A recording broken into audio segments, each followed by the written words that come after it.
내가 지금 수학이 만약에 어려운 아이면 수학하다가 안 풀려요. 그럼 막 짜증나요. 그래서 막 하기 싫고 네. 다음번에 숙제가 있는데 시작도 하기 싫고 네. 이러는 거 자기도 왜 이러는지 몰라요. 네. 최소한 부모는 옆에서 왜 이러는지 그 이면에 있는 감정을 읽어주려는 노력을 해야 돼요. 어떻게 읽어줘야 돼요? 제일 흔한 게 뭐냐면은 아이가 수학 숙제를 왜 안 하겠어요? 놀고 싶어서. 놀고 그렇게 이렇게 단순하게 단순하게 생각하게 돼요. 물론 놀고 싶죠. 네. 그거는 너무 기본적인 건데 네. 그게 전부가 아니라 진짜 네. 중요한 마음이 속에 있어요. 네. 흔한 경우에 뭐냐면은 안녕하세요. 육아연구소 이지민 아나운서입니다. 오늘 저희 주제는 공부 정서인데요. 특히나 정신건강의학과 전문의가 알려주는 우리 아이 공부 정서 지키기에 대해서 이야기를 나눠보려고 합니다. 정우현 선생님 오셨습니다. 선생님 안녕하세요. 예, 안녕하세요. 저희 채널에 두 번째 나와주시는 첫 게스트세요. 아, 제가 처음이에요? 네. 아, 네, 영광입니다. 오늘 저희가 공부 정서에 대해서 이야기를 나눠보려고 하는데 네. 집에서 아이들 가르치면서 공부를 봐주거나 숙제를 같이 할 때가 있으시죠? 아, 그럼요. 매일 하죠. 예, 예. 네. 그럴 때 두 가지가 궁금한데 네. 하나는 화가 나는지 네. 그리고 두 번째는 그 화를 내는지. 아, 네. 네. 화가 나고 화를 냅니다. 아 그래요? 네. 아, 물론 매일 매일은 화가 나고 아니지만? 화를 내는 건 아니지만 네. 보통 부모님들하고 똑같은 것 같고요. 네.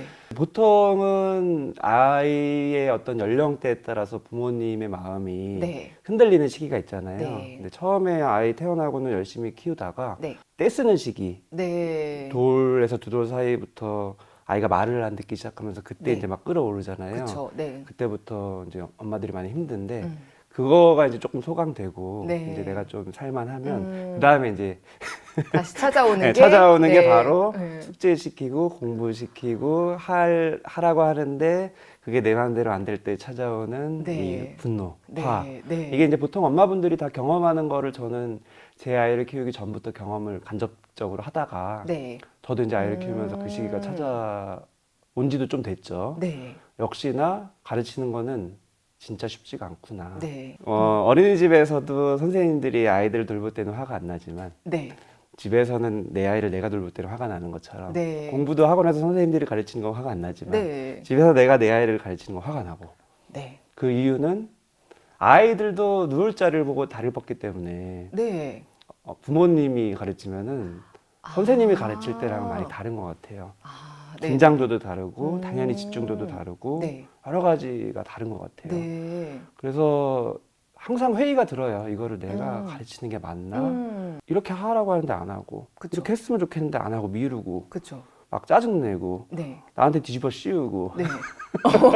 네. 엄마 때문에 틀렸잖아. 엄마 때문에 틀렸잖아. 네. 많이들 경험하시는 게 이제 보통 이제 수학 영어가 우선 나오는 과목인데 네. 영어는 또 요즘 애들이 우리 세대보다 잘하니까 네. 엄마도 모르는 단어 하나만 나오면은 이제 맞아요. 그거 가지고 무시하기 시작하고 지적하고 네, 발음 지적하고, 이상하다고 발음에 하고. 대해서 네. 그렇고 막 따라하고 막 그러는 분위기 네. 막 화나고 네. 네. 저도 뭐 학창 시절에 수학을 잘했는데도 불구하고 네. 기억이 안 나요. 맞아요. 그다음에 요즘 문해력 이런 게 또 이슈긴 한데 네. 수학은 알겠는데 뭘 하라는지 그 설명을 모두 이해가 안 돼요. 그러니까 공부할 때 크게는 두 가지인데 하라고 하는데 안 하고 버팅기고 이래서 이제 그쵸. 화가 나는 거 하나 하고 잘했으면 좋겠는데 똑같은 부분에서 계속 실수를 한다든지 그쵸. 이제 그렇게 좀 퍼포먼스가 안 나오는 성과가 안 나오는 데서 또 화가 나기도 하고 태도 문제와 결과 문제. 결과 네, 두 가지 면에서 문제가 아주 많더라고요. 네, 지금 말씀하신 그 문제라는 게 사실은 거시적인 관점에서 보면 문제가 아닌 거를 머리로는 알죠. 네. 문제라는 표현보다 저가 선호하는 표현은 갈등. 아, 네. 이제 마음의 심리적인 갈등이 부모에게도 일어나고 또 중요한 거는 아이에게도 일어나요. 네, 그렇죠. 이게 좀 거시적인 관점에서 보면은 갈등이 생기면 안 좋은 거 아니냐? 그걸 피하기 위해서는 효율적인 거는 외주맡기면 되지 않냐? 여유가 있으면 과외를 붙이든가 네. 아니면 학원을 하나 더 하든가 하면은 네. 그냥 맡겨버릴까? 이런 고민이 네. 들다가도 그건 갈등을 회피하는 거예요. 네. 갈등을 회피하면은 문제가 뭐냐면은 우리의 이제 육아나 어쨌든 부모 역할을 하는 제일 궁극적인 목표는 독립적인 인격체로 성장시키는 거잖아요. 네, 네. 사회 구성원으로서. 공부를 시키는 이유도 역시 그거고. 근데 그러기 위해서 필수적인 조건은 자기라는 존재에 대한 뭐 정체성이라고 부를 수도 있고 자기감이라고 부를 수도 있고 자아라고 부를 수도 있고 이런 영역이 점점 확고해지는 게 필요해요. 근데 그게 확고해지려면은 갈등이 필수적이에요. 네. 힘겨루기를 해야 돼요. 근데 많은 분들이 이 힘겨루기에서 바로 화가 나는 거예요. 네. 그래서 뗐을 때도 이게 뭔가 밀당이 되는 것 같고 말로 이제 미취학 직전에 논리적으로 자꾸 막 이렇게 뭔가 공격하는 느낌 들 때 기싸움 밀리는 것 같고 공부도 그런 힘겨루기예요. 네. 공부해라 하기 싫다. 숙제해라 싫다. 왜 해야 되냐? 공부 왜 해야 되냐? 네. 다 알면서 네. 엄마는 뭐 옛날에 공부했냐? 그다음에 다 알아요 애들도. 네. 엄마 때는 지금보다 공부 덜 하지 않았냐? 네. 지금은 공부 다 많이 하는 분위기다. 억울하다. 네. 이런 식으로 막 또 하죠. 그럼 할 말이 없죠. 또 화가 나고. 나도 지금 고민이 있잖아요 사실. 네. 뭐 교육의 실정이나 여러 가지 우리 아이 행복했으면 좋겠는데 공부시키는 거는 아이를 불행하게 만드는 것 같고 이게 누구 좋다고 하는 거냐 노조다라고 하는 건데 왜 이렇게 말을 안 따르냐 이러면서 막 화가 나는 네. 거죠. 제가 꼭 드리고 싶은 말씀은 너무 중요한 순간이라는 거예요. 이거가 문제다가 아니라 거시적인 관점에서 보면은 너무 중요한 순간이다. 그래서 이거를 어떻게 하면은 잘 지나갈 수 있게 네. 도와주냐. 네. 그게 오늘 핵심인 공부정서인 네. 것 같아요. 오늘 그 이야기를 해주실 거죠? 네, 지금 서론을 얘기했어요. 너무 얼마나 이게 중요한 건지를 그쵸. 이야기해 주셨고 네. 오늘 그러면 그래서 그 중요한 시기를 어떤 식으로 어떻게 헤쳐나갈 수 있는지 네, 네. 실천 방법들까지도 알려주시면 좋을 것 같은데 네. 저희가 공부 정서라는 말이 언젠가부터 많이 쓰이고 있어요. 그리고 이제 교육 전문가분들이 주로 사용을 하시는데 정신건강의학과 전문의로서 바라보는 이 공부 정서는 무엇인지. 저는 벌써 9년째 이제 대치동 학원가에서 진료를 하고 있고요. 네. 거기서 소위 학구열이 높은 그쵸. 네. 부모님들을 많이 만나고 또 그런 아이들도 많이 만나고 그러면서 개인적으로 되게 생각이 많아지더라고요. 네. 그리고 저희 아이를 키울 때도 생각이 많아지고 같이 불안해지기도 하고 그러다가 또 평정심을 찾기도 하고 이제 이런 과정이 있는데 공부 정서라는 용어 자체가 뭐 정의가 있지는 않지만 네. 제가 생각했었을 때 정서라는 건 너무 중요해요. 정신과 의사로서 제일 중요한 네. 개념이 바로 정서, 감정 이런 건데 감정이라는 거는 어떤 상황이나 이런 것과 같이 맞물리는 경우가 많아요. 네. 그래서 보통 육아를 할 때 흔히들 정서와 관련되는 게 보통 부모님들이 제일 신경 쓰는 거 두 개가 바로 먹이고 재우는 거거든요. 네. 근데 이제 보통은 먹는 거 잘 먹냐 또는 뭐 잘 자냐에만 집중을 하는데 사실은 그러기 위해서 잘못된 정서를 뭔가 망치는 방법들을 많이 사용해요. 예를 들면은 네. 잘 재우기 위해서 도깨비 어플, 네네네. 공포라는 감정을 자극해서 협박하는 거죠. 그쵸. 그런 정서가 잠이라는 것과 맞물리면 겁먹어서 잠은 자지만 네. 잠이라는 거 개념에 대한 부정적인 정서가 거기 같이 개념화가 돼요. 네. 큰 이제 그림에서 봤었을 때는 잠을 편안하게 자지도 못하고 뭔가 쫓기는 듯이 자고 밤만 되면 왠지 불안하고 이런 마음으로 계속 가게 되는 경우 되게 많고요. 네. 식습관도 마찬가지. 네. 잘 먹기 위해서 한 숟갈 더 주고 막 골고루 먹이기 위해서 막 억지로 먹이고 이게 이제 물론 아이 좋으라고 하는 거지만 아이의 정서적인 측면에서 봤을 때는 굉장히 큰 통제감을 맛봐요. 통제감이라는 게 뭐냐면은 나를 부모가 자기 마음대로 좌지우지한다. 이 시점에서 되게 중요한 개념을 꼭 설명드리고 싶은 게 뭐냐면은 사람의 본능이랑 정서랑 상관이 많아요. 본능이 뭔가가 역행되는 느낌을 받았을 때 부정적인 정서가 올라와요. 네. 아주 중요한 사람의 양끝의 극단적인 본능이 뭐냐면은 자유의 욕구, 독립의 욕구예요. 쉽게 말하면 내 마음대로 살고 싶은 거. 아이가 초반에는 없다가 점점 그게 생기는 네. 거예요. 계속 생겨요. 네. 3살, 7살, 뭐 청소년, 성인까지 계속 생기고. 그 다음에 반대쪽 측면. 그러면 혼자 살면 되는데 보통 사춘기 때 가장 부모가 힘든 이유는 자기 마음대로 하고 싶다 그래서 맘대로 하라 그러면은 또 왜 나는 신경도 안 쓰냐고. 이렇게 네. 왔다 갔다 해요. 근데 네네. 그게 아이가 이상해서가 아니라 이 두 가지 본능사에서 왔다 갔다 하는 건데 그게 네. 바로 뭐냐면 의존 욕구, 네. 친밀감, 유대감의 욕구, 내 편이 되어줬으면 좋겠는 욕구. 이거는 서로 상충돼요. 네. 근데 이 두 가지가 각각 자극되는 게 부정적인 정서랑 관여가 많이 돼서 아까 말씀드린 공포라는 거는 네. 불안, 뭔가 무서운 존재가 나를 어떻게 할 것 같은 그런 불안은 친밀감의 욕구, 뭔가 내 주변에 든든한 백이 되어줄 것 같은 그 안정감이 훼손되는 느낌. 네. 그 느낌을 줘요. 네. 그래서 굉장히 불안하고 공포스럽고 이런 부정적인 정서가 맞물리게 되는 거고, 네. 그다음에 독립의 욕구는 내 마음대로 하고 싶은 이 자율성이 훼손되는 느낌. 네. 식습관을 잘 잡히기 위해서 아이의 그런 자율성을 너무 훼손하는 경우가 되게 많죠. 네. 배변 훈련도 마찬가지고 그때 결과적으로는 내가 막 조금 강하게 푸시해가지고 잘 잡힌 것처럼 보이지만 아이의 내면에는 내 자율성을 침해받는 느낌을 받아요. 네. 나는 하기 싫은데 억지로 되는 느낌. 근데 아이는 어리기 때문에 그 감정이 무슨 감정인지는 몰라요. 근데 점점 커가면서 그 감정이 점점점 깊어지고 넓어져요. 그게 바로 뭔가 내 자율성을 훼손받았을 때 찾아오는 핵심 감정은 수치심, 부끄러움. 내가 내 존재감을 뭔가 인정 못 받는 느낌. 이게 되게 중요한 부정적인 감정이에요. 근데 이 얘기 드리는 이유가 지금까지 식습관, 뭐 수면, 뭐 배변 이런 얘기를 드렸지만 학습이라는 것도 이게 다 작용해요.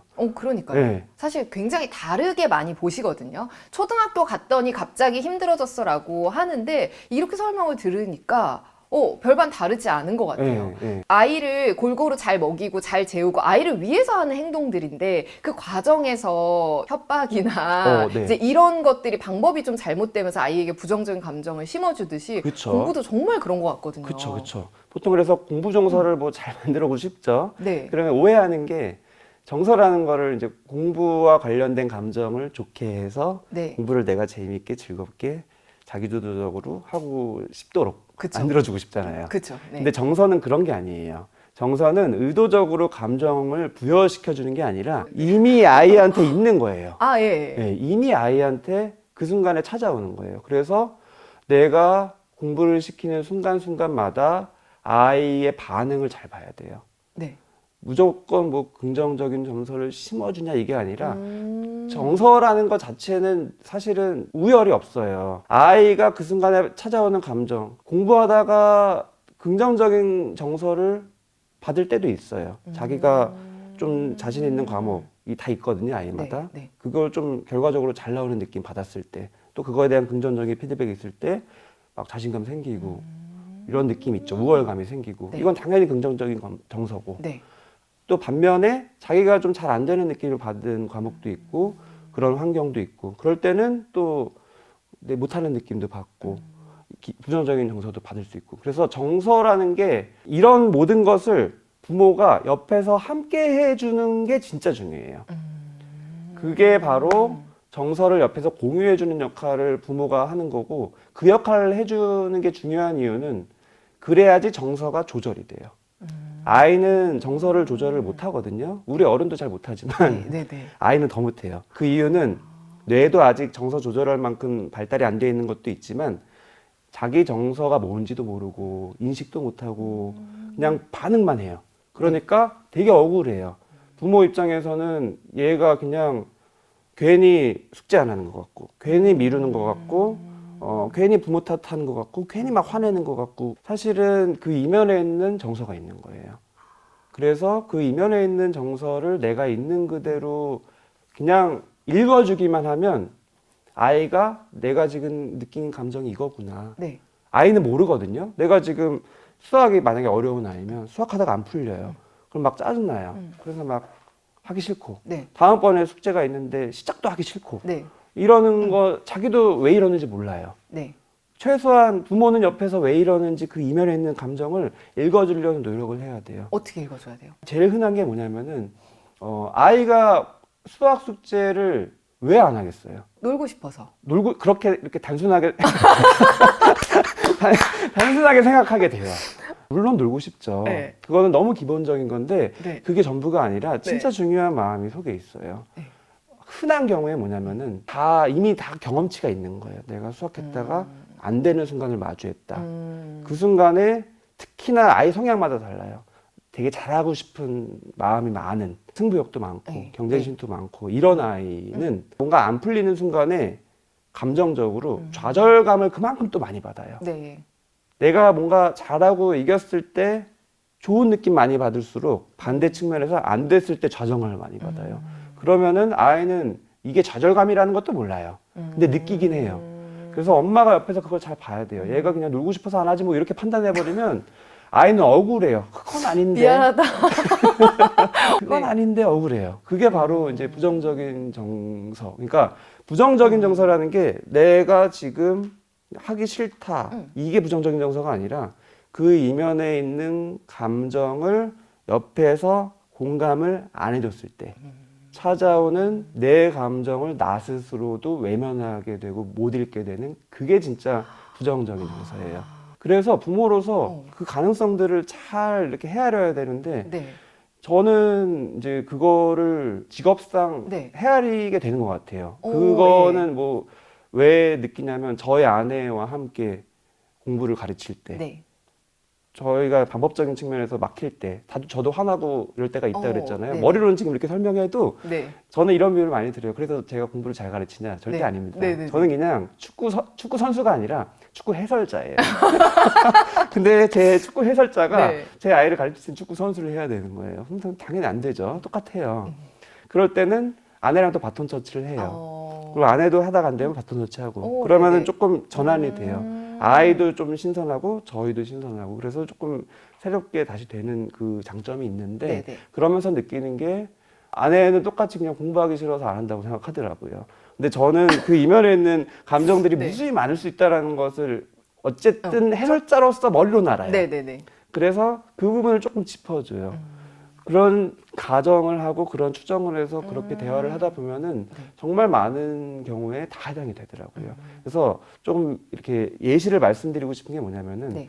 수학을 왜 안 할까? 수학 숙제를 왜 안 할까? 음. 놀고 싶어서가 아니라 아까 말씀드린 하나의 이유. 음. 좌절감을 맛보기 싫어서. 네. 내가 했다가 안 풀리는 순간. 또는 했다가 안 풀렸는데 또 부모가 그걸 보고 왜 못 풀어? 이거 맨날 했는데 왜 아직도 몰라? 몇 번을 더 부정적인 설명해야 돼? 피드백. 네, 부정적인 네. 피드백 자체가 중요한 게 아니라 그 피드백을 받았을 때 내 기분이 중요해요. 그거는 또 부모의 어떤 성향이나 스타일에 따라 다르죠. 네. 막 세게 소리를 지르거나 막 혼내거나 이러는 사람 앞에서는 되게 막 무서울 수 있어요. 공포. 네. 그리고 어떤 분은 또 협박을 약간 벌주듯이 뭔가 아이가 원하는 걸 안 해주거나 정말 심하게 막 화가 났을 때는 막 내쫓는 경우도 있어요. 집에서. 그러면 아이는 그 순간에 막 겁을 먹죠. 친밀감의 욕구, 유대감의 욕구가 엄청나게 훼손되는 순간이에요. 그럴 때는 감정적으로 공포감이 확 올라오고 불안감이 확 올라오고 아이가 공부를 해야 되는데 이 감정을 피하고 싶은 마음을 먼저 들어요. 그래서 우선은 피하는 거. 그래서 회피라는 거는 방식이 여러 가지가 있어요. 네. 미루기가 있어요. 네. 네. 안 해. 안 하는 거 나중에 할 거야. 그래서 내일이 학원 가는 거면은 오늘은 안 하고 내일 학원 가기 전에 할 거야. 지금은 안 하고 저녁 때 할 거야. 네. 이런 식으로 미루는 네. 게 지금 나 놀고 싶어서 그러는 거지가 아니라 물론 그런 마음도 있을 수 있지만 네. 제일 중요한 거는 이런 내가 힘든 감정을 이미 경험치가 있기 때문에 그걸 내가 뻔히 알기 때문에 우선은 피하고 보는 거예요. 공부를 피하는 게 아니라 공부와 관련된 감정을 피하는 거예요. 이렇게 생각을 하셔야 되고 이 부분이 바로 공부 정서인 거죠.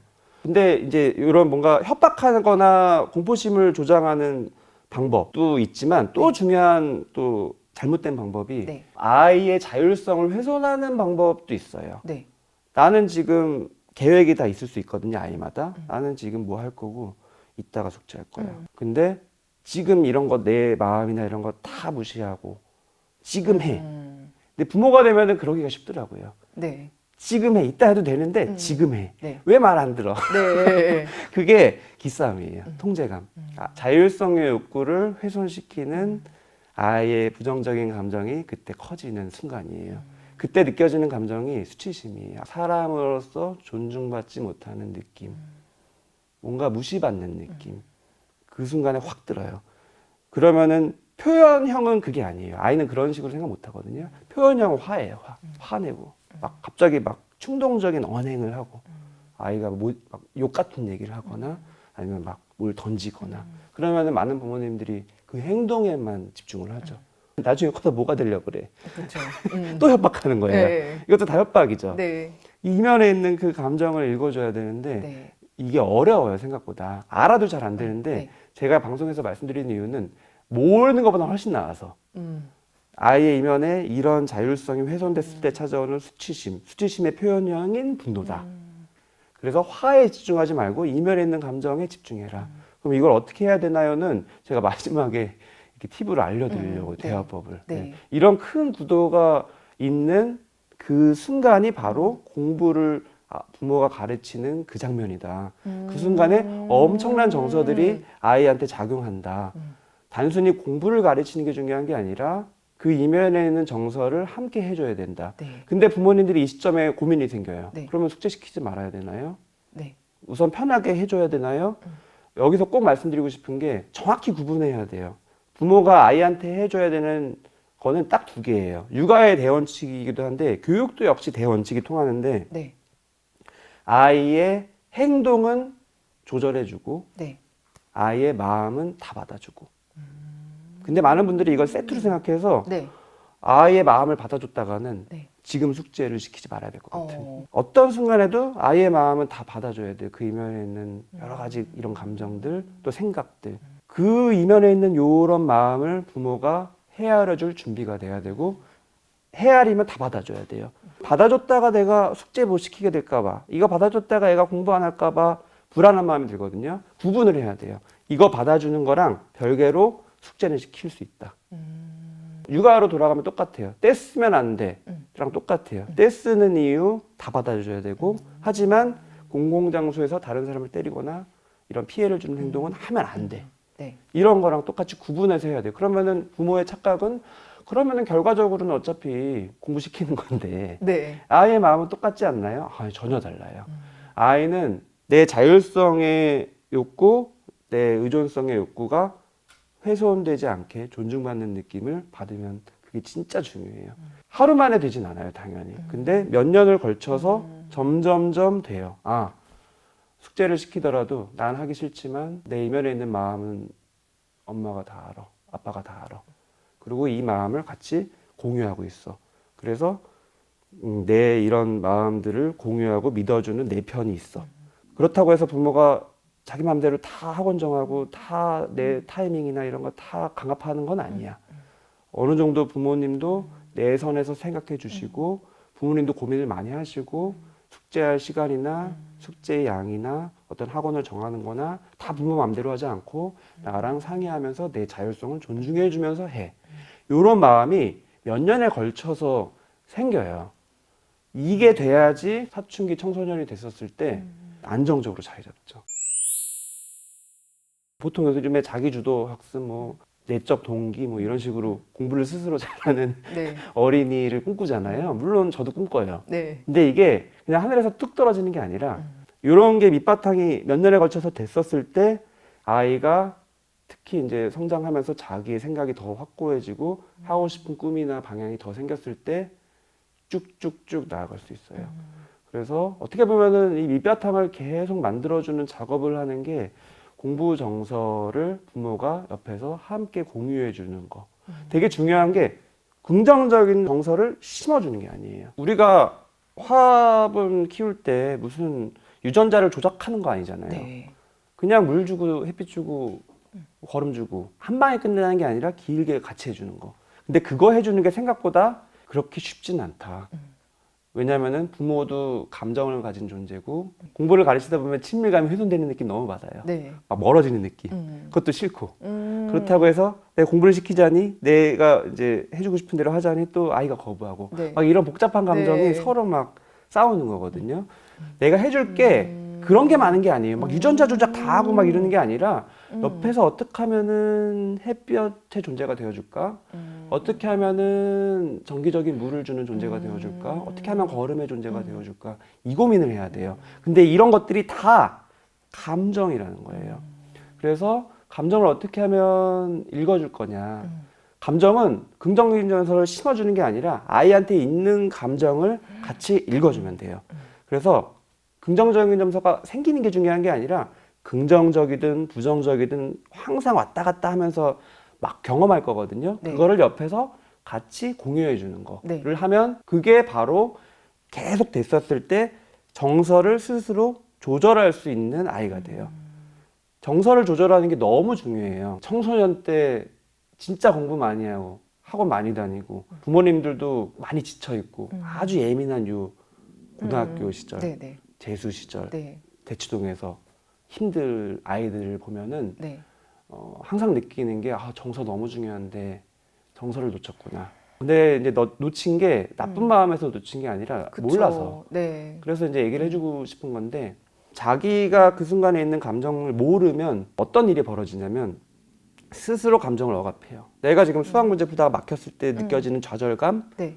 또는 뭐 부모님이 강제로 막 이거 해 저거 해 해서 막 억지로 학원 다니면서 느끼는 모멸감, 수치심 이런 거를 인식을 못하고 그냥 수면 아래로 묻어요. 근데 감정이라는 건 묻는다고 해서 사라지는 게 아니라 속에서 곪아요. 곪다가 나중에 이제 쌓이다가 터져요. 언제 터지냐면은 이제 좀 나이가 들어서 초등학교 고학년, 청소년, 그 중학교, 고등학교 진짜 내가 공부해야 될 타이밍에 터져요. 근데 어떤 식으로 터지냐면은 정말 많이 보는 이제 흔한 것들이 강박이 별게 아니라 하나에 꽂히는 거거든요. 네. 어떤 생각이 확 꽂혀요. 그래서 보통 우리가 공부할 때 딴짓 하면 되게 즐겁잖아요. 네. 그게 바로 꽂혀서 즐거운 건데 공부를 회피해서 즐거운 거거든요. 네. 내가 지금 공부해야 되는 그 상황에서 스트레스 너무 받고 막 피하고 싶어. 근데 내가 뭔가에 꽂히면 너무 좋은 거예요. 안 좋은 거다가 아니라 지나치게 거기에 몰입되는 게 이제 문제잖아요. 그걸 의존이라고 하고 중독이라고 하는데 그런 식으로 뭔가에 꽂혀서 있으면은 문제가 지금 내야 해야 될 공부를 못하는 것만 문제가 아니라 꽂혀 있느라고 정서적으로 또 문제가 돼요. 네. 왜냐하면은 나도 알아요. 나 지금 공부해야 되는데 나는 이러고 있다.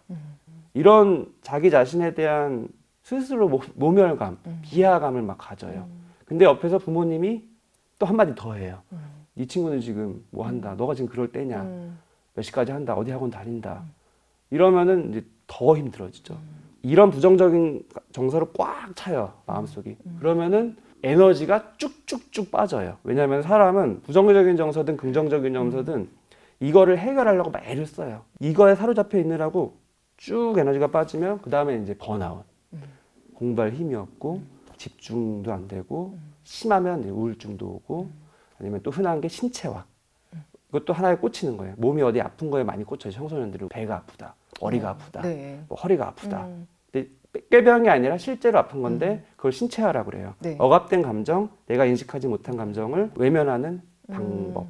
네. 그런 식으로 꽂혀 있고 하느라고 거기에 시간 가고 그래서 병원을 도는 아이도 많고 이런 식으로 겉돌아요. 그래서 정작 내가 시간을 효율적으로 활용할 수가 없어요. 정말 IQ 검사해 보면은 막 상위 1%고 근데 성적은 하위권이고 부모님도 속타고 이런 아이들을 보다 보면은 잠재성은 너무 많은데 정서적인 부분을 다루지를 못해서 자기도 모르게 억압했고 그러다가 결국엔 터지느라 지금은 공부도 안 되고 그러면은 또 이중고예요. 이런 나를 보면서 비하. 이 공부 정서를 네. 이제 지금 막 공부를 시작하시는 분들도 많잖아요. 네. 초등학교 때 이렇게 시작했는데 공부 정서를 지키지 못해서 중고등학교 때 이렇게 되면 그때는 사실 고친다고 표현해야 될지 모르겠지만 그때는 좀 그때는 전문가의 도움을 받아야 돼요. 어렵잖아요. 네, 우울증 치료하고 강박증 치료하고 상담 몇 년 하면 네. 도움 돼요. 네. 근데 그동안 시간 또 낭비하고 그런 선택을 하기도 또 부모로서 힘들어요. 네. 시간이 또 계속 가고 조급하고 네, 네. 당사자도 힘들어요. 친구들은 또 뭐 대학 가고 뭐 취직하고 이러는데 나는 멈춰 있는 느낌 받고. 네. 그래서 제일 좋은 거는 미리. 네. 저는 기본적으로 최악만 막자 이런 개념이 있거든요. 왜냐하면 직업적으로 최악을 많이 봐서 이것만 안 해도 성공일 것 같아요. 근데 생각보다 최악이 많아요. 그래서 육아도 그렇고 공부도 그렇고 최악이 뭐냐면 정서를 못 다루는 게 최악이다. 공부와 관련돼서 아이가 느끼는 진짜 다양한 정서들이 있어요. 이거는 아이의 성향마다 또 다르거든요. 네. 보면 알아요. 어떤 애는 좀 묻어내서 정서적인 욕구나 독립의 욕구든 어떤 친밀감의 욕구든 그렇게 크지 않고 그렇게 막 원하는 것도 많은 것 같지 않고 이런 묻어난 아이가 있어요. 그런 애들은 조금 쉽죠. 근데 그렇지 않은 아이들도 많죠. 항상 공부할 때 엄마가 옆에 있길 바라고 그렇다고 옆에 있긴 바라지만 간섭하면 싫고 네. 잔소리한다고 또 화내고 네. 뭐 내가 원하지 않는 거 시킨다고 또 화내고 이런 아이들도 되게 많죠. 보통 공부하면서 스트레스 받는 부모님들은 이제 이런 아이들과 부딪히는 게 많은데 네. 이게 다 문제가 아니라 갈등이다. 갈등을 잘 다뤄야 되는 건데 갈등이라는 건 이면에 감정의 기류가 있는 거다. 부모의 감정 기류도 있고 아이의 감정 기류도 있는데 막 큰 걸 생각할 게 아니라 그냥 옆에서 그거를 같이 해줘라. 어떻게 할 거냐를 이제 방법적인 측면에서 말씀드리고 싶은데 네. 제일 중요한 거는 대화인 것 같아요. 대화. 네. 대화법 보면은 뭐 많이 있죠. 근데 대화라는 거는 스킬이 아니에요. 그 이면에 있는 감정을 같이 함께 해주는 게 대화예요. 근데 많은 분들이 공부를 어떻게 하면은 하게 할 거냐. 내가 설득해서 아이를 숙제를 하게 하는 대화법. 그렇죠. 설득의 방법. 설득의 방법이에요. 네. 근데 설득은 강압적으로 해서 설득될 수도 있고요. 그건 바람직하지 않은 거 알잖아요. 네. 어떻게 하면 논리적으로 아이를 설득할까요?예요. 근데 거기에 되게 중요한 함정이 있어요. 아이들은 논리력이 부모보다 딸려요. 네. 근데 부모는 논리력이 아이보다 좋아요. 대등하지 않은 관계에서 논리력으로 아이를 설득해서 아이가 만약에 설득당해요. 네. 그러면은 어쩔 수 없이 공부는 해요. 네. 근데 아이의 마음속에는 억울함이 생겨요. 이게 대등한 싸움이 아닌 거 알아요. 이게 나중에 쌓이다가 극단으로 가요. 어떤 극단이 있냐면은 사춘기 때 터지는 게 이제 반항으로 터지거나 안 해. 오히려 부모가 원하는 것과 반대쪽으로 막 가거나 아니면 아예 복종. 네. 아예 복종하면 좋을 것 같은데 절대로 아니에요. 저는 그런 케이스들을 너무 많이 봐요. 아예 복종. 아니, 아이가 이제 갈등을 하거든요. 어떻게 할까? 내가 하고 싶은 건 이건데 부모는 억압하고 내가 말 안 들었다가는 더 큰 불이익이 있고 네. 그렇다고 해서 내가 이 불이익을 감수하고 나서 할 수는 없고 막 이런 갈등하다가 자기도 모르게 복종 쪽으로 선택을 하는 거는 의지로 하는 게 아니라 무의식적으로 하는 거예요. 그래서 아예 내 마음을 비워요. 네. 나는 없다. 나는 없고 내 자아는 없고 내 감정도 없고 무감정. 무감정의 무자로 하는 대로 공부는 해요. 그러면은 성과는 좀 나와요. 근데 저는 그 이후에 터지는 사람들을 진료실에서 봐요. 대학 잘 가놓고 휴학하고 자퇴하고 또는 직장 잘 가놓고 다 때려치우고 떠나고 그 떠난다는 게 자기를 찾아서 떠나는 거예요. 뒤늦게 사춘기가 와요. 20대, 30대, 심지어 40대. 스카이캐슬 드라마에도 이제 그런 게 나오죠. 서울의대 간 애가 그렇죠. 갑자기 이제 그게 드라마가 아니에요. 실제로 되게 많고 그래서 이런 최악을 막기 위해서 절대로 놓치면 안 되는 게 항상 이 두 개의 큰 그림. 내가 너무 아이의 자율성을 훼손하는 건 아닌가? 너무 아이의 친밀감의 욕구를 무너뜨리면서 공포심을 조장하면서 아이를 외롭게 만드는 건 아닌가? 항상 아이의 편에 있어야 되고 하지만 아이를 너무 강압적으로 통제하면 안 되고 그 중간에서 균형을 맞추면서 있어야 되는데 너무 어렵죠. 네. 근데 너무 어려운데 제가 최소한을 말씀드리고 싶은 거는 뭘 하려고 하지 말고 그냥 옆에 있어서 같이 읽기만 해라. 그게 이제 대화법이거든요. 많은 분들이 어떻게 말을 해야 되나요? 근데 제가 그거에 맞춰서 그래도 말씀을 드리자면 딱 두 네. 개예요. 네. 마법의 대화. 많이 들어보신 거예요. 그랬구나. 그랬구나. 근데 그랬구나는 이제 좀 약간 방송용 언어일 수도 있고 네. 자기의 스타일이 있죠. 그랬어? 그래? 그럴 수 있겠네. 조금 더 자기의 경험을 얘기해도 돼요. 나도 옛날에 그랬어. 근데 부모가 되면은 아이를 설득하기 위해서는 나의 어떤 뭔가 흠을 보이면 안 된다는 생각 때문에 네. 나의 실패담을 얘기하는 게 되게 꺼려지는데 네. 그거를 해야 돼요. 네. 그래야지 아이의 입장에서는 마음이 열려요. 그럼 만약에 네. 지금 수학 숙제 해야 될 것 같은데 엄마 게임 먼저 하고 할래 그러면 그거는 당연히 그런 마음이 들지. 그쵸. 이렇게요. 그쵸. 당연. 근데 많은 분들이 그렇게 하다가는 게임을 해야 될 것 같아서 네. 거기까지 못 가거든요. 네네. 근데 쑥 가도 돼요. 오. 게임 하고 싶구나. 얼마큼 하고 싶어? 뭐 하고 싶어? 게임 먼저 해야 돼요? 숙제 먼저 해야 돼요? 그거 안 중요해요. 그거는 아이마다 다르고 부모의 가치관마다 다르고 결과만 되면 돼요. 근데 과정이 중요하다는 거예요. 네. 제가 조금 권유드리고 싶은 거는 시행착오를 좀 해도 돼요. 아이가 해봐야 돼요. 게임 먼저 하면은 분명히 게임의 시간이 늘어날 거고 네. 게임하고 나면 게임하느라 지쳐서 숙제를 못 할 거고 네. 그럼 숙제하는 시간 더 늘어날 거고 네. 그럼 내일 빵꾸가 나요. 네. 그거를 아이가 경험해봐야지 부모는 설득하면 안 돼. 그때 또 네. 거봐 너 게임 먼저 할 때는 안 되지. 공부 먼저 해. 이게 설득이 아니라 아니라 이제 비난이죠. 그거 봐. 내가 그럴 줄 알았어. 설득은 최대한 뒤로 밀어야 되고 사실 네. 안 해도 돼요. 아이가 생각보다 다 알아요. 그 순간에 아이와 함께 그 이면에 있는 감정을 공유해줘야 돼요. 네. 자기도 좌절감이 들어요. 아, 내가 게임 먼저 하고 숙제할 수 있을 줄 알았는데 못하네. 그거를 같이 읽어줘야 돼요. 해봤더니 어때? 그래서 어때? 이 감정을 묻기 위해서는 생각을 좀 물어보는 게 중요해요. 왜냐면은 아이들은 생각에 좀 익숙하거든요. 어른들도 마찬가지고. 아, 네네. 생각을 얘기하다 보면 그 이면에 감정이 좀 나와요. 어때? 그러면은 아이가 내일 숙제 못해서 선생님한테 혼날 것 같아. 이런 식으로 얘기할 수 있어요. 그거는 생각이에요. 네. 미리 시나리오가 그려지는 생각. 네. 선생님이 조금 무서운 표정으로 조금 세게 말하는데 무서워. 이런 되게 복잡한 감정들이 있어요.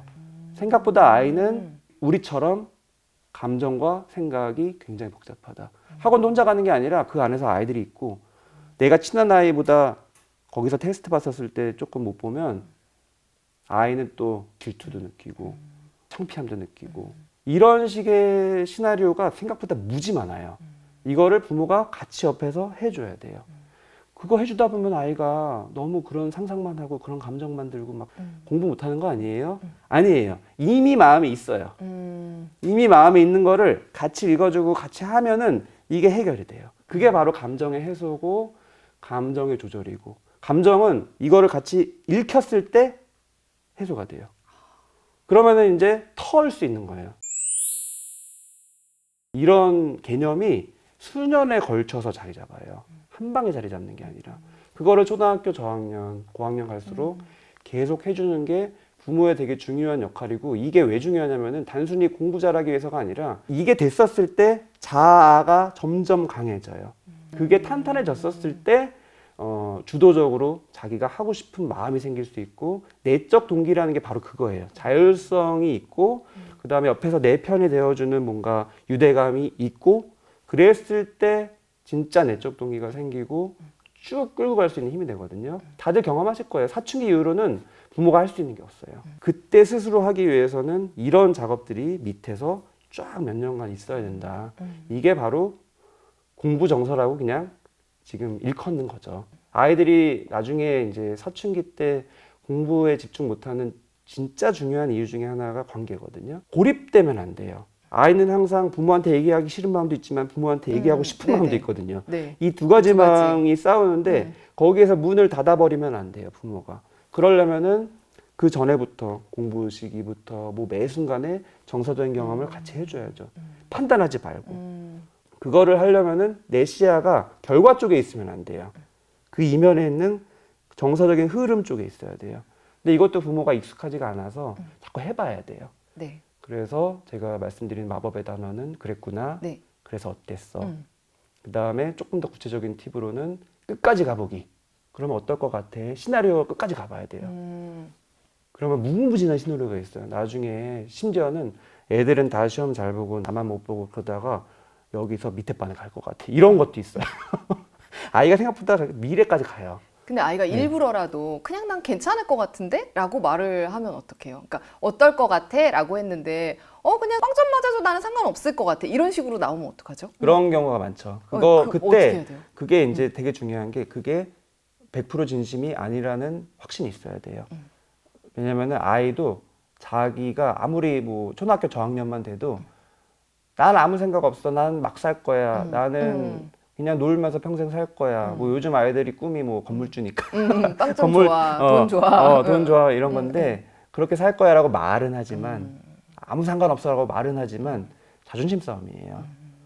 그거는 내가 반대쪽으로 가는 거예요. 자꾸 하라 그러니까 반항심에 나 안 해라고 하는 그 뉘앙스거든요. 역시 똑같아요. 그렇구나. 우선 넘어가야 돼요.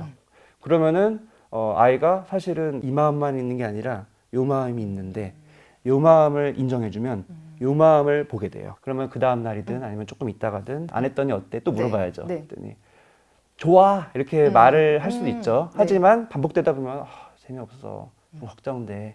이거는 이미 친해야지 할 수 있는 대화예요. 그래서 공부할 타이밍에 이미 시작하는 게 아니라 영유아 때부터 해야죠. 네. 평상시에 자기의 감정의 흐름을 부모가 옆에서 같이 가주는 거를 빠르면 빠를수록 같이 해야 돼요. 그게 어떻게 보면 육아의 기본이고 교육에도 그게 기본이고 그게 됐었을 때 아이가 자기 마음속에 있는 두 가지 마음을 볼 수 있게 되고 부모도 그 두 쪽을 다 같이 봐줄 수가 있고 네. 이거를 같이 해주는 게 정서적으로 함께 옆에 있어주는 거고 이거는 결국에는 말로 해야 되는 거라서 마법의 대화라고 아까 제가 말씀드렸지만 사실은 말이 중요한 게 아니라 태도가 중요하죠. 네. 예, 열린 태도.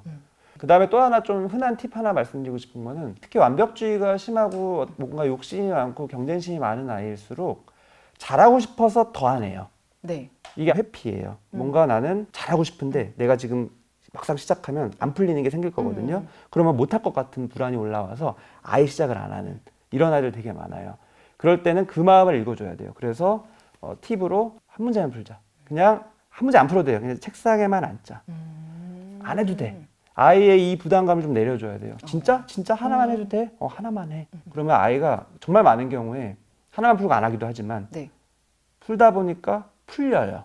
네. 그러니까 우선은 시작하니까 풀리고 푸니까 풀리니까 또 긍정적인 마음 들고 자신감 생기니까 하나 더 풀고 그러다가 몇 문제를 더 풀고 그러다가 또 자존감을 맛보고 이거 막혔어 모르겠어 알려줄까 아니면 생각해볼래 이런 식으로 계속 옆에서 중개해주면서 겉에 있는 풀리고 안 풀리고 뿐만이 아니라 이면에 있는 감정 풀렸을 때의 감정 안 풀렸을 때의 감정 그 다음에 또 설명을 해주잖아요. 그럼 설명을 해주는 아이가 알아들을 때도 있고 못 알아들 때도 있고 한 번은 모를 수도 있어. 한 번 더 해줄까 아니면 조금 더 생각해볼래 이런 식으로 계속 옵션을 주면서 자율성을 존중해주고 하지만 그 이면에 있는 감정을 같이 옆에서 공유해주는 나의 편 느낌을 계속 주고 이 두 가지를 계속 해주는 거를 꾸준히 하는 게 제일 중요한데 어렵죠. 그리고 마음이 조급할수록 안 돼요. 근데 이게 진짜 중요하다는 거를 중고등학교 때, 성인 때 터져서 오는 분들을 많이 보기 때문에 꼭 얘기를 드리고 싶은 거죠. 네. 네. 오늘 너무 중요한 이야기들을 많이 이야기해 주셨고 어떤 식으로 어떻게 해봐야겠다는 것도 이제 좀 구체적으로 그려지는 것 같아요. 근데 문제는 저뿐만 아니라 영상을 보시고 마법의 단어 2개 이렇게 해서 장착해서 가시는데 분명히 하다가 화가 확 치밀어 오르실 그쵸. 테거든요. 그쵸. 그래서 아까 제가 이제 궁금한 게 이렇게 하다가 이런 걸 다 알고 계신 분조차 화가 날 때가 있다고 하셨잖아요. 네. 그럴 때는 조금 아내랑 바톤 터치를 네. 하기도 한다고 하셨는데 네. 그러면은 우리가 하려고 했어. 정말 잘하려고 하는데 화가 확 났을 때 옆에 누군가가 있다면 살짝 바꿔보고 근데 만약에 옆에 누군가 없죠. 없어요. 그때 화를 확 내기보다는 잠깐 자리를 피하는 것도 좋을까요? 네, 당연히 좋고요. 이런 얘기를 아무리 드려도 네. 저도 안 되듯이 네. 안 되거든요. 네. 안 되는 이유는 감정 때문인 거 다 알아요. 네. 사람은 머리 따로 감정 따로라서 부모도 마찬가지라서 내가 머리로는 이런 전략을 아무리 짜고 뭐 대화법을 익히고 들어줘야지 이면의 감정을 잘 헤아리고 옆에 있어줘야지 해도 네. 막상 옆에 있으면 올라와요. 네. 근데 이게 중요한 게 뭐냐면은 올라올 때도 있고 안 올라올 때도 있어요. 안 올라올 때 해야 돼요. 네. 그리고 올라올 때는 이 올라온 걸 우선 조절해야 돼요. 물리적인 거리를 두면 심리적인 거리가 좀 두어지는 전환 효과가 있어요. 네. 저는 이제 바톤 터치하는 게 너무 좋아요. 네. 정말 딴 사람 된 것 같아요. 네. 그러니까 아내가 막 화내고 있으면 저는 이제 천사가 돼서 다 그쵸. 좀 회복한 사람이 와서. 예. 그게 너무 좋지만 어. 안 되는 경우가 안 되는 많죠. 경우, 그럴 수 없는 상황도 저도 당연히 있고 한데 그럴 때는 우선은 그 자리를 좀 나오면 좋아요. 진솔함이 너무 중요해요. 근데 많은 분들이 아이한테 내가 진솔했다가는 흠잡힐 것 같은 느낌 때문에 꺼려 하는데 네. 진짜 중요한 게 뭐냐면 아이도 다 알아요.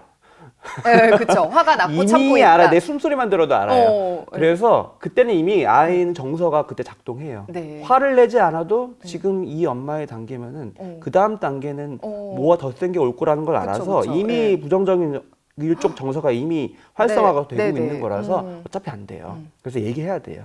엄마가 마음이 힘들어서 좀 쉬다 올게. 이따가 다시 보자. 이 얘기만 하고 깔끔하게. 이따가 와서 또 하면 돼요. 또 이따 보면 네. 괜찮아지더라고요. 괜찮아져요. 거짓말처럼. 예. 네, 그래서 이 물리적인 거리두기가 너무 중요하고 어떻게 하면 이 시간에 나의 감정을 해소할 거냐. 어떤 사람은 막 카톡으로 내 믿는 사람한테 막 이런 수다 떠는 걸 수도 있고 어떤 사람은 뭐 음악 들을 수도 있고 이런 식으로 회복된 다음에 해야죠. 이거를 시간 아깝다고 뭔가 당장 지금 숙제시켜야 된다고 붙들고 늘어져 있는다고 한들 악순환만 돼요. 다들 아시듯이. 네. 내 감정이 상한 상태에서 아이의 감정을 못 헤아려요, 절대로. 그쵸. 예. 척은 할 수 있죠. 그랬구나. 단어 2개 돌려막기. 예, 예, 돌려막기. 그랬구나. 어때? 그거는 전혀 이게 말이 중요한 게 아니라는 게 부모도 사람이고 감정적인 존재라서 대화라는 거는 비언어적인 소통이 되게 중요하잖아요. 그래서 내 마음이 조금이라도 괜찮을 때 해야 돼요. 예. 절대로 좌절할 필요 없고 아이마다 다르고 조금 더 수월하게 되는 애가 있고 조금 더 어렵게 되는 애가 있고 하지만 길게 보면은 결국에는 할 필요가 있는 거다. 이거는 단순히 공부를 잘하고 숙제를 하기 위해서가 아니라 부모와 자녀의 관계를 위해서도 해야 되고 나중에 독립적인 인격으로 성장시키기 위해서 부모와 이 힘겨루게 하는 갈등의 시기가 너무 필수적이고 자기 발달상 필요해요. 그 과정을 잘 거쳐야지 자아가 견고해지거든요. 근데 견고해지지 않은 채 성인이 되는 사람들을 너무 많이 저는 보기 때문에 이 과정을 힘들지만 꼭 해야 된다라는 얘기로 응원을 드리고 싶어요. 저도 마찬가지로 응원을 받고 싶고요. 네네. 힘들어요. 네. 오늘 정신건강의학과 전문의 정우현 선생님 모시고 공부정서에 대한 이야기를 나눠봤는데요. 아까 저희도 이야기를 나눴지만 오늘 이 영상을 본다고 해서 방법을 알았다고 해서 단 한순간에 뭔가가 변화되거나 아니면 좀 실천을 하기는 사실 어려운 부분들이 있을 거예요. 하지만 적어도 이 영상을 보신 분들이라면 공부정서가 얼마나 중요한 것이고 이거를 지키기 위해서 우리가 장기적인 플랜으로서 어떤 방향으로 어떻게 나아가야 되는지에 대한 그런 방향성에 대해서는 분명한 팁을 얻으셨을 거라고 생각이 듭니다. 오늘 영상 봐주셔서 감사드리고요. 구독과 좋아요는 저희 영상을 제작하는데 아주 큰 도움이 됩니다. 오늘 이렇게 나와주셔서 고맙습니다. 감사합니다. 감사합니다.